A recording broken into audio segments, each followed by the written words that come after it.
Hello, my name is Graham. I am a Bailbond agent and a real estate agent, and I have 5 WordPress sites that I use to run those businesses. The other day I went to log in and there was a pop-up that came up which I wasn't sure where it was from. I thought it had been hacked originally, actually.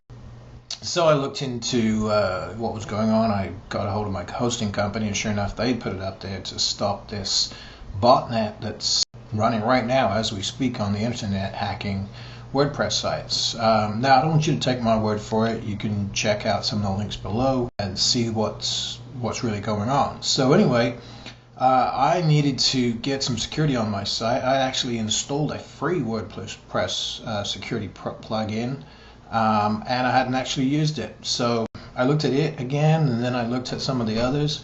I looked at both paid for and free solutions, and ended up going with a paid solution that covered everything in one go. As you may know, the number of WordPress plugins that you have on your site tends to slow things down.